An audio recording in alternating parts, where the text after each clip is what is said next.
Yang pertama, menurut saya salah satu hal yang harus kita lakukan adalah memastikan bahwa universitas-universitas, terutama perguruan tinggi negeri, untuk memastikan Kemendikbud punya peran yang sangat kuat untuk memastikan kalaupun ada kenaikan harga, bahkan untuk tingkat atau tingkat ekonomi yang lebih tinggi, bahwa peningkatan itu rasional. Ribut-ribut tentang biaya kuliah yang semakin lama semakin mencekik ternyata memang sudah diramal oleh banyak pengamat sebelumnya. Banyak pengamat yang mengatakan mahalnya biaya kuliah sekarang ini karena lepas tangannya pemerintah terhadap pendidikan tinggi di Indonesia. Pendidikan tinggi selepas wajib belajar SD sampai SMA selama 12 tahun dimasukkan di dalam pendidikan tersier atau pilihan yang tidak wajib. Maksudnya gini, kalau SD sampai SMA itu wajib belajar, tetapi untuk kuliah tidak wajib. Siswa yang memilih apakah mereka mau kuliah atau tidak kuliah. Karena kuliah dijadikan pendidikan tersier itulah yang membuat pemerintah lepas tangan dalam pendidikan tinggi di Indonesia. Kampus-kampus negeri yang sejak zaman Orde Baru dibiayai langsung oleh pemerintah akhirnya dilepas dan menjadi PTNBH atau Perguruan Tinggi Negeri Berbadan Hukum. Ini hampir sama levelnya dengan perguruan tinggi swasta, di mana kampus-kampus negeri kita punya hak otonom di dalam mengelola aset-asetnya, termasuk menentukan besaran uang kuliahnya. Inilah dulu yang ditakutkan oleh para pengamat pendidikan ketika pemerintah mensahkan apa yang dinamakan liberalisasi pendidikan. Ketika kampus negeri diberikan hak otonom untuk menentukan besaran uang kuliahnya, maka mereka tidak ubahnya seperti kampus swasta, menggantungkan seluruh pendapatan dan pembangunan mereka itu dari mahasiswa. Jadi mahasiswa dibebankan apa yang seharusnya menjadi kewajiban pemerintah.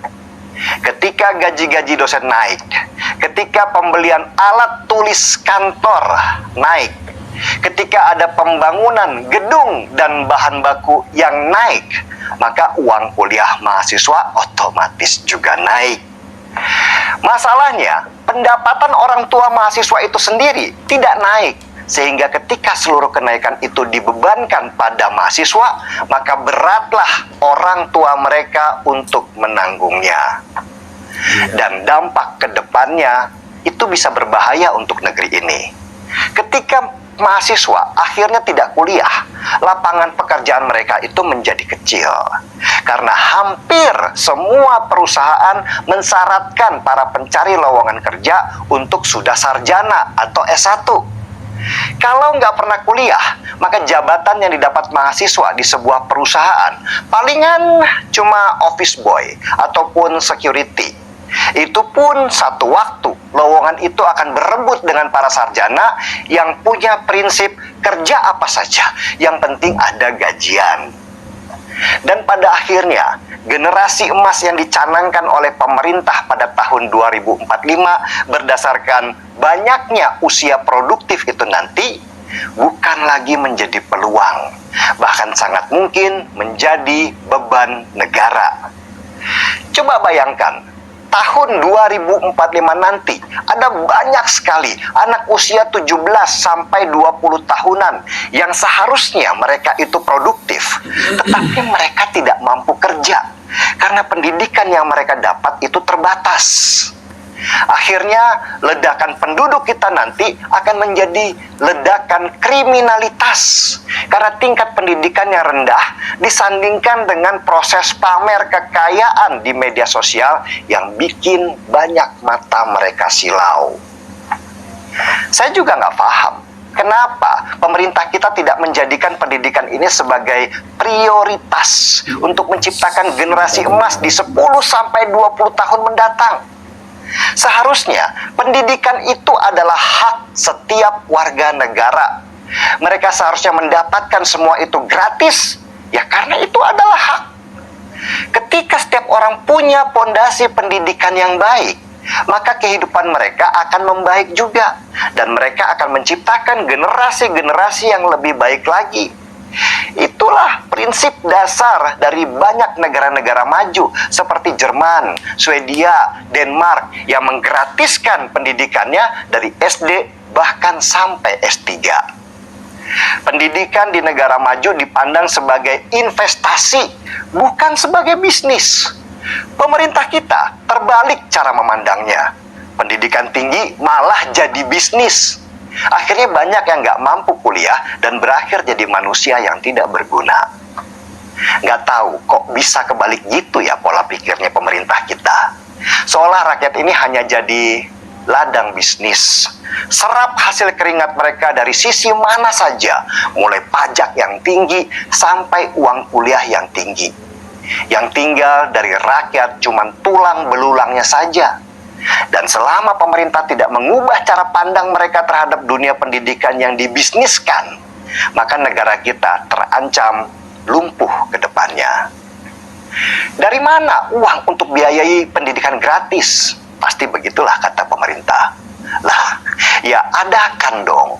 Uang kita buat bangun IKN dengan dana hampir 500 triliun rupiah, dan buat makan gratis, makan siang gratis itu bisa mencapai 400 triliun rupiah. Dananya katanya ada kok. Kalau buat itu aja ada, kenapa sih buat investasi di pendidikan nggak ada? Kan aneh cara mikirnya. Bilangnya lagi susah, tapi di proyek lain berpesta pora. Semua tergantung sudut pandang saja. Apakah sudut pandang yang dipakai adalah sudut pandang investasi manusia atau sudut pandang proyek yang bisa dirampok bersama-sama?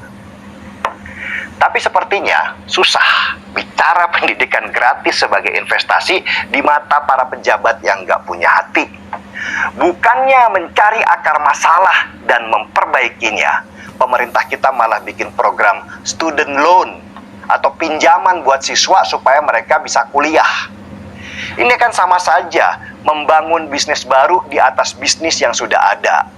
Mahasiswa yang minjem buat pendidikan mereka mau nggak mau harus nyicil dengan bunga-bunga sekian persen.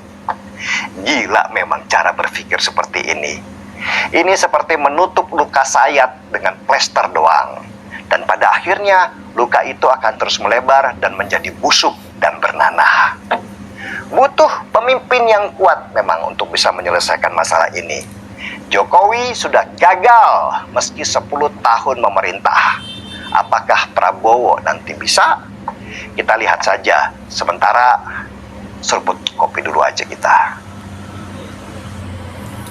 Oke, teman-teman, kembali lagi di channel GR 2045. Salam inspirasi, salam NKRI, harga mati.